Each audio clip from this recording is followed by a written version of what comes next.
नमस्कार, मैं हूं अंकुर और आप देख रहे हैं सत्यहिंदी.com। सत्य हिंदी की एंड्रॉयड ऐप डाउनलोड करने के लिए डिस्क्रिप्शन में जाइए, वहां पे आपको एक लिंक मिलेगा जहां से आप ऐप डाउनलोड कर सकते हैं। अब एक नजर डाल लेते हैं अब तक की खबरों पर। किसान संगठनों के नेता कानूनों के विरोध में आज एक दिन की भूख हड़ताल कर रहे हैं। किसानों का कहना है कि विरोध प्रदर्शन देश के अन्य हिस्सों में भी आयोजित किए जाएंगे। सिंगू बॉर्डर पर रविवार शाम को एक प्रेस कॉन्फ्रेंस में किसान नेता गुरुनाम सिंह चडूनी ने बताया कि भूख हड़ताल सुबह 8 से शाम 5 बजे तक की जाएगी। इसके अलावा देश भर में जिला मुख्यालय के सामने धरना भी दिया जाएगा। किसानों के मुद्दे पर गृह मंत्री अमित शाह और कृषि मंत्री नरेंद्र तोमर की बैठक हो रही है। इस बैठक में कैबिनेट सेक्रेटरी राजीव गाबा, गृह सचिव अजय भल्ला भी मौजूद हैं। कहा जा रहा है कि आज कुछ किसानों से कृषि मंत्री मुलाकात कर सकते हैं।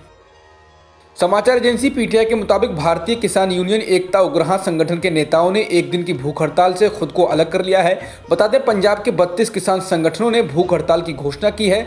मालूम हो, भारतीय किसान यूनियन एकता उग्रहा संगठन ने ही जेल में बंद सामाजिक कार्यकर्ताओं को छोड़ने की अपील की थी और पोस्टर लेकर बैठे थे। मोदी सरकार के कृषि कानून के खिलाफ किसानों का आंदोलन 19वें दिन भी जारी है। रविवार को राजस्थान, हरियाणा, पंजाब, महाराष्ट्र और गुजरात समेत अन्य राज्यों के सैकड़ों किसानों ने दिल्ली जयपुर हाईवे पर बैठकर प्रदर्शन किया। प्रदर्शनकारी किसानों ने दिल्ली के रास्ते को बाधित किया, लेकिन हरियाणा पुलिस ने इन्हें राजस्थान से लगी सीमा पर ही रोक लिया।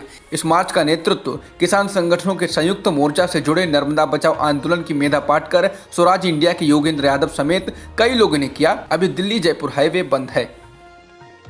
भारतीय किसान यूनियन हरियाणा के अध्यक्ष गुरुनाम सिंह चडूनी ने कहा कि केंद्र सरकार एमएसपी पर सभी को गुमराह कर रही है। उन्होंने कहा कि गृह मंत्री अमित शाह ने 8 दिसंबर को बैठक के दौरान हमसे कहा था कि वे सभी 23 फसलें एमएसपी पर नहीं खरीद सकते क्योंकि इसकी कीमत 17 लाख करोड़ रुपए पड़ती है। इसके बाद गुरुनाम सिंह ने कहा कि केंद्र को उसी दाम पर फसल खरीदनी होगी जैसे वह पहले खरीदती थी, क्योंकि एमएसपी पर खरीदने का मतलब उनके लिए वही है, लेकिन हम उस पर जीवित नहीं रह सकते और केंद्र सभी राज्यों से एमएसपी पर खरीद नहीं कर रही है। किसान आंदोलनकारियों के समर्थन में आज दिल्ली के मुख्यमंत्री अरविंद केजरीवाल एक दिन का उपवास कर रहे हैं। इसके बाद केंद्रीय मंत्री प्रकाश जावड़ेकर ने कहा है, ये उनका पाखंड दिखाता है। उन्होंने ट्वीट किया, अरविंद केजरीवाल जी, ये आपका पाखंड है। आपने पंजाब विधानसभा चुनाव में वादा किया था कि जीतने पर एपीएमसी कानून में संशोधन किया जाएगा। नवंबर 2020 में आपने दिल्ली में कृषि कानूनों को अधिसूचित भी किया और आज आप उपवास का ढोंग कर रहे हैं। ये कुछ और नहीं बल्कि पाखंड ही है। दिल्ली के मुख्यमंत्री अरविंद केजरीवाल और पंजाब के सीएम कैप्टन अमरिंदर सिंह के बीच लगातार तकरार जारी है। अब केजरीवाल ने ट्वीट करते हुए कहा है कि पंजाब के मुख्यमंत्री कैप्टन अमरिंदर सिंह ने किसान आंदोलन को बेच दिया है। सीएम केजरीवाल ने कहा, कैप्टन जी, मैं शुरू से किसानों के साथ खड़ा हूं। दिल्ली के स्टेडियम जेल नहीं बनने दी। केंद्र से लड़ा, मैं किसानों का सेवादार बनकर उनकी सेवा कर रहा हूं। आपने तो अपने बेटे के ईडी केस माफ करवाने के लिए केंद्र से सेटिंग कर ली, किसानों का आंदोलन बेच दिया क्या? पंजाब के मुख्यमंत्री अमरिंदर सिंह ने अरविंद केजरीवाल द्वारा किसानों के समर्थन में उपवास रखने की घोषणा को नाटक बताया। सिंह ने कहा कि केजरीवाल सरकार ने 23 नवंबर को कृषि कानूनों में से एक को बेशर्मी से अधिसूचित कर किसानों की पीठ में छुरा भोंका है। केंद्रीय मंत्री रविशंकर प्रसाद ने रविवार को कहा कि नए कृषि कानून के खिलाफ किसानों के आंदोलन का फायदा उठाने की कोशिश कर रहे टुकड़े टुकड़े गैंग के खिलाफ कड़ी कार्रवाई की जाएगी। प्रसाद ने कहा कि वे कह रहे हैं कि जब तक कानून वापस नहीं लिए जाते तब तक वे अपना आंदोलन वापस नहीं लेंगे। हम कहना चाहेंगे कि मोदी सरकार किसानों का सम्मान करती है, लेकिन हम स्पष्ट करना चाहेंगे कि किसानों के आंदोलन का फायदा उठा रहे टुकड़े टुकड़े गैंग के खिलाफ कड़ी कार्रवाई की जाएगी। बीजेपी के नेता लगातार किसान आंदोलन पर आरोप लगा रहे हैं। अब बीजेपी महासचिव अरुण सिंह का कहना है कि पूरे आंदोलन में 1% किसान भी शामिल नहीं है। किसान भोले भाले हैं, लेकिन इनमें टुकड़े टुकड़े गैंग के लोग घुस गए हैं, जिनके बारे में बात करना जरूरी है। बीजेपी नेता अरुण सिंह ने राजस्थान के जयपुर में ये बात कही। द वॉल स्ट्रीट जर्नल की रिपोर्ट के अनुसार फेसबुक की सुरक्षा टीम द्वारा संभावित खतरनाक संगठन के रूप में टैग किए जाने के बावजूद पूरे भारत में अल्पसंख्यकों के खिलाफ हिंसा का समर्थन करने वाले संगठन बजरंग दल को राजनीतिक और सुरक्षा कारणों से इस सोशल नेटवर्क पर बने रहने की इजाजत दी गई है। अखबार ने लिखा है कि सत्तारूढ़ बीजेपी के साथ संबंधों के कारण फेसबुक दक्षिणपंथी समूह के खिलाफ कार्रवाई करने में डरता है, क्योंकि बजरंग दल पर नकेल कसने से भारत में कंपनी की व्यावसायिक संभावनाओं और उसके कर्मचारियों दोनों को खतरा हो सकता है। पंचायती राज चुनाव में हार के बाद राजस्थान में कांग्रेस ने शहरी स्थानीय निकाय चुनाव में बेहतर प्रदर्शन करते हुए बीजेपी को पीछे छोड़ दिया। कांग्रेस ने 620 वोट जीते, जबकि बीजेपी ने 548 पर जीत दर्ज की।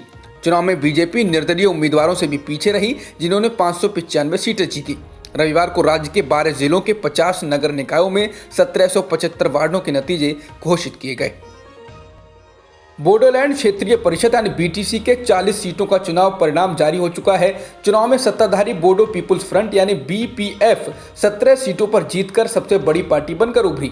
हालांकि बीजेपी ने यूनाइटेड पीपुल्स पार्टी लिबरल यानी यूपीपीएल और गण सुरक्षा पार्टी जीएसपी के साथ गठबंधन कर बहुमत हासिल किया। यूपीपीएल ने 12, बीजेपी ने 9, जीएसपी ने 1 और कांग्रेस ने 1 सीट जीती। बता दें, बीपीएफ राज्य सरकार में बीजेपी की सहयोगी पार्टी है, लेकिन इस चुनाव के लिए बीजेपी ने यूपीपीएल को नया साथी बना लिया था और बीजेपी और बीपीएफ अलग लड़े थे। वहीं दूसरी तरफ सोनोवाल के मंत्रिमंडल में बीपीएफ के 3 मंत्री हैं। रविवार को हुई कैबिनेट की बैठक में बीपीएफ के तीनों में से कोई भी मंत्री मौजूद नहीं थे।